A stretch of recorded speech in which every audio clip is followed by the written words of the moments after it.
بسم اللہ الرحمن الرحیم۔ السلام علیکم دوستو، دنیا بھر کی خبروں میں آج آپ سنیں گے، لیکن اس سے پہلے اگر ہو سکے تو لائک اور سبسکرائب کا بٹن ضرور دبا لیں۔ شکریہ۔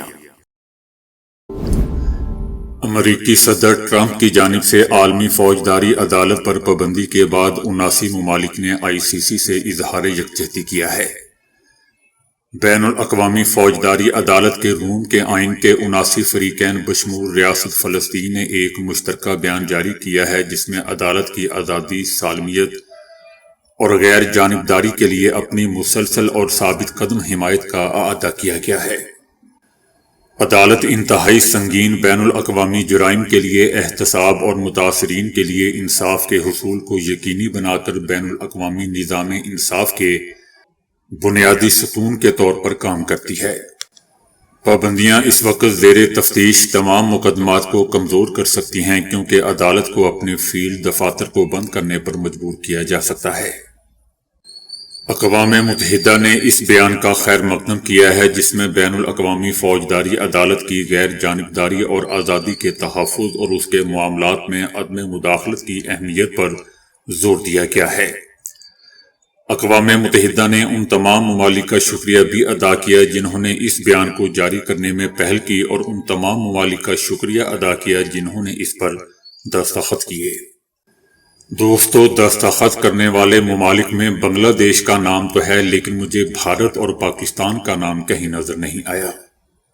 ہو سکتا ہو کہ ہو لیکن مجھے کہیں نظر نہیں آیا۔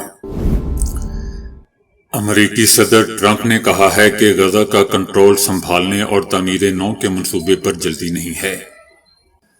اس کے علاوہ صدر ٹرمپ کا کہنا تھا کہ روسی صدر پیوٹن سے بات چیت کرنا چاہتے ہیں، شمالی کوریا سے بھی تعلقات قائم کریں گے۔ صدر ٹرمپ کا کہنا تھا کہ اگر میں شمالی کوریا کے صدر کم جونگ ان کے ساتھ اچھے تعلقات بناتا ہوں تو یہ سب کے لیے فائدہ مند ہوگا۔ حزب اللہ کا کہنا ہے کہ صدر ٹرمپ کی انتظامیہ کی سربراہی میں امریکہ دنیا بھر کو سنبھالنے کے لیے ایک نئی آمریت نافذ کرنا چاہتا ہے، لیکن امریکہ اب اس قابل نہیں رہا کہ وہ خطے پر اپنے مذموم منصوبے مسلط کر سکے۔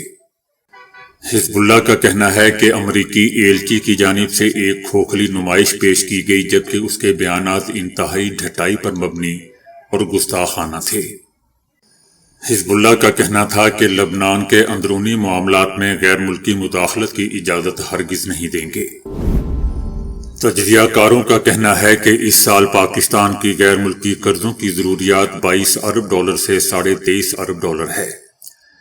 13 ارب ڈالر کے جو کیش ڈپازٹ ہیں وہ پاکستان کو اس سال میں رول اوور کروانے پڑیں گے۔ مجموعی طور پر اگر دیکھیں تو اس وقت چائنا نے پاکستان کو جو سپورٹ فراہم کی ہوئی ہے جسے وہ ود ڈرا نہیں کر رہا، اس کی وجہ سے پاکستان دیوالیہ نہیں ہو رہا۔ تجزیہ کاروں کا کہنا ہے کہ اس میں IMF کا بھی بڑا رول ہے لیکن پاکستان کے دیوالیہ نہ ہونے میں IMF سے کہیں زیادہ چائنا کا کردار ہے۔ اس وقت تک چائنا نے پاکستان کو 6.5 ارب ڈالر کے کمرشل قرضے دیے ہوئے ہیں، 4 ارب ڈالر ان کا کیش ڈپازٹ ہے۔ 4.5 ارب ڈالر قرضہ ان کی طرف سے فنانس فیسلٹی کی مد میں ہے۔ اس طرح تقریباً 15 ارب ڈالر چائنا پہلے ہی رول اوور کر رہا ہے۔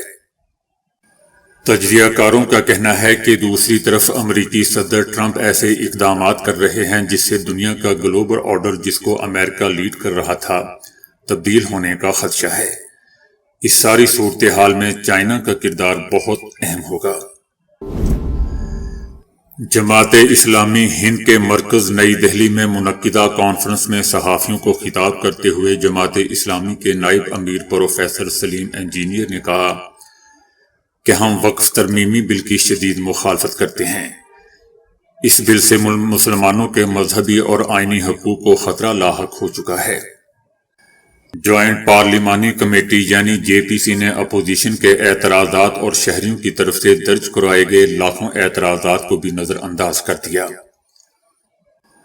ان کا کہنا تھا کہ ایسا محسوس ہوتا ہے کہ یہ بل تعصبانہ جذبات کے تحت لایا گیا ہے۔ یہ بل متوالیوں کے کردار کو تبدیل اور وقف بورڈ کی آزادی کو ختم کرتا ہے۔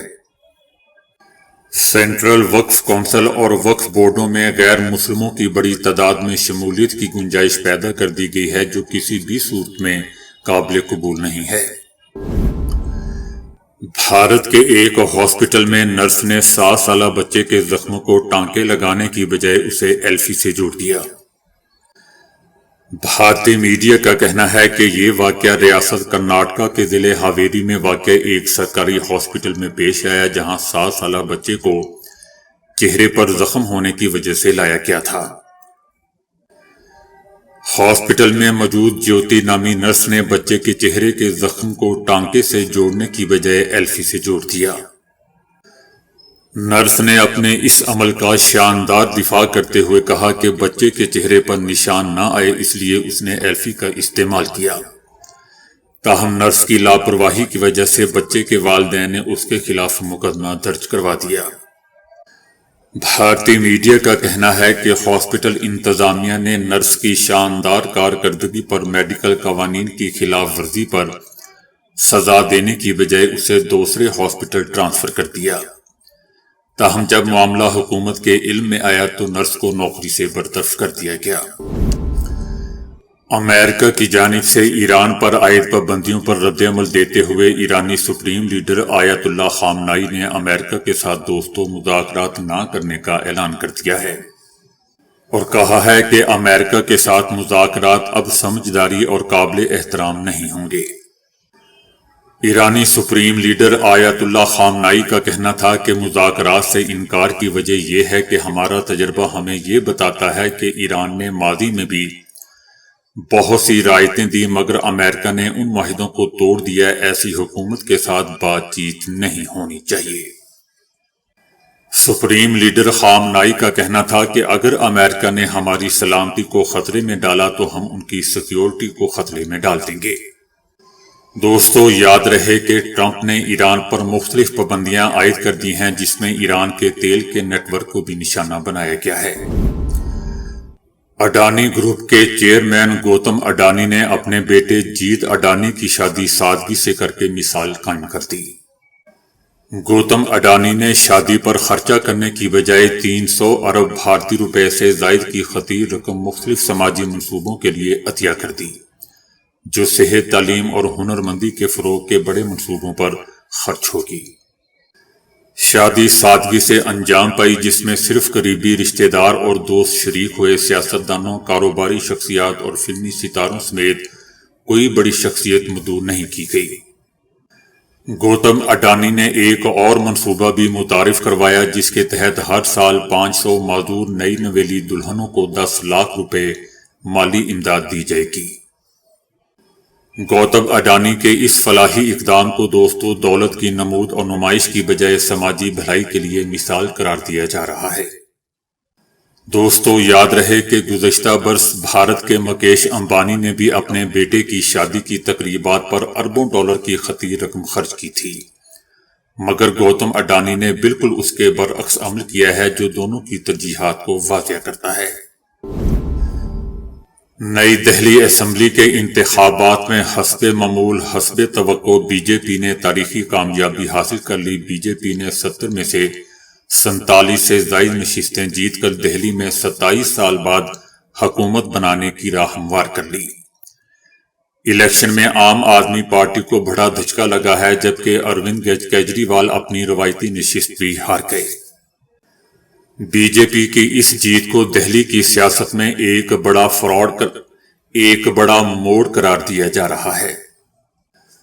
دہلی کے ووٹرز نے عام آدمی پارٹی یعنی AAP کو اقتدار سے باہر کا راستہ دکھا دیا، جو صرف 23 نشستوں پر ہی کامیاب ہو سکی۔ راہل گاندھی کی جماعت کانگریس ایک بھی نشست پر کامیاب نہیں ہو سکی۔ 2015 سے دہلی میں برسر اقتدار عام آدمی پارٹی کے بڑے چہرے بھی دوستوں شکست کھا گئے۔ امریکہ کے صدر ٹرمپ نے سابق صدر جو بائیڈن کی خفیہ معلومات تک رسائی روک دی۔ صدر ٹرمپ کا کہنا ہے کہ جو بائیڈن کو خفیہ معلومات تک رسائی کی ضرورت نہیں رہی، ہم جو بائیڈن کی روزانہ کی بنیاد پر دی جانے والی انٹیلیجنس بریفنگ فوری طور پر روک رہے ہیں۔ امریکی صدر ٹرمپ کا کہنا ہے کہ جو بائیڈن نے یہ روایت 2021 میں ڈالی تھی جب انہوں نے انٹیلیجنس کمیونٹی سے یہ کہا تھا کہ امریکہ کے سابق صدر ٹرمپ کو قومی سلامتی سے متعلق معلومات تک رسائی روک دی جائے۔ صدر ٹرمپ کا کہنا تھا کہ ایک رپورٹ میں انکشاف ہوا ہے کہ جو بائیڈن کو بھولنے کی بیماری لاحق ہے، حتیٰ کہ ان کے دور صدارت میں بھی حساس معلومات شیئر کرنے کے حوالے سے ان پر بھروسہ نہیں کیا جا سکتا تھا۔ میں قومی سلامتی کی ہمیشہ حفاظت کروں گا۔ جو بائیڈن آپ کو نکال دیا گیا ہے۔ امریکی صدر ٹرمپ کا کہنا ہے کہ امریکہ کو پہلے سے زیادہ طاقتور بنائیں گے، ہمیں دنیا کے سامنے مزید مضبوطی کے ساتھ کھڑا ہونا ہوگا۔ صدر ٹرمپ کا کہنا تھا کہ آج کے دور میں درمیان کا راستہ تلاش کرنا بہت مشکل ہو گیا ہے۔ امریکی صدر نے فضائی حادثے کا گولف سے موازنہ کرتے ہوئے کہا کہ گولف میں کبھی نہیں دیکھا کہ ایک بال دوسری بال سے ٹکرا جائے۔ کافی غلطیاں ہوئیں جو نہیں ہونی چاہیے تھی۔ صدر ٹرمپ کا کہنا تھا کہ جنگ ختم ہونے کے بعد غزہ کی پٹی اسرائیل کے ذریعے امریکہ کے حوالے کر دی جائے گی۔ ان کا کہنا تھا کہ اس وقت تک فلسطینی اس خطے میں نئے اور جدید گھروں کے ساتھ کہیں زیادہ محفوظ اور خوبصورت کمیونٹیز میں دوبارہ آباد ہو چکے ہوں گے۔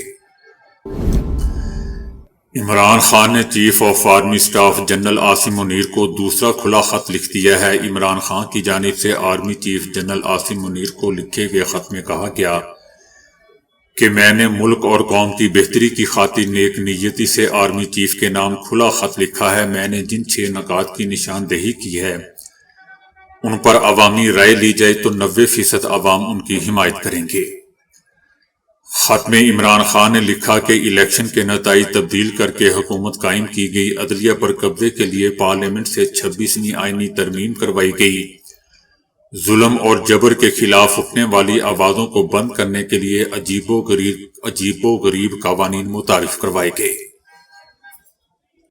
خط میں یہ بھی لکھا گیا کہ ملک کی سب سے بڑی سیاسی جماعت کو مسلسل نشانہ بنایا جا رہا ہے۔ بنیادی انسانی حقوق پامال کرتے ہوئے مجھ پر دباؤ بڑھانے کے لیے جیل انتظامیہ نے مجھ پر ظلم کیا۔ مجھے موت کی چکی میں رکھا گیا ہے، 20 دن تک مکمل لاک اپ میں رکھا گیا، جہاں سورج کی روشنی تک نہیں پہنچتی تھی۔ 5 روز تک میرے سیل کی بجلی بند رکھی گئی اور میں مکمل اندھیرے میں رہا۔ عمران خان نے آرمی چیف کو لکھے گئے خط میں اس شکوے کا اظہار بھی کیا کہ میرا ورزش کرنے والا سامان اور ٹی وی تک لے لیا گیا، مجھ تک اخبار بھی پہنچنے نہیں دیا گیا، جب چاہتے ہیں کتابیں تک روک لیتے ہیں۔ ان کا کہنا تھا کہ میرے بیٹوں سے پچھلے 6 ماہ میں صرف 3 مرتبہ میری بات کروائی گئی۔ بیٹوں سے بات کرنے کے معاملے پر عدالتی حکم پر عمل نہیں کیا جا رہا۔ پچھلے 6 ماہ سے گنتی کے چند افراد کو ہی مجھ سے ملنے دیا جا رہا ہے۔ اسلام آباد ہائی کورٹ کے واضح احکامات کے باوجود میری اہلیہ سے ملاقات نہیں کروائی جاتی۔ میری اہلیہ کو بھی قید تنہائی میں رکھا گیا ہے۔ عمران خان نے کہا ہے کہ ہمارے 2000 سے زائد ورکرز، سپورٹرز اور لیڈرز کی ضمانت کی درخواستیں عدالتوں میں زیر التوا ہیں۔ کالے قوانین کے ذریعے سوشل میڈیا اور انٹرنیٹ پر بھی قدغن لگا دی گئی ہے۔ اس سب کی وجہ سے پاکستان کا GSP+ سٹیٹس بھی خطرے میں پڑ چکا ہے۔ عوامی مینڈیٹ کی توہین کر کے سیاسی عدم و استحکام کی بنیاد رکھی جا رہی ہے۔ تو دوستو، ابھی کے لیے اتنا ہی۔ ویڈیو کو لائک اور شیئر کرنے کا بہت بہت شکریہ۔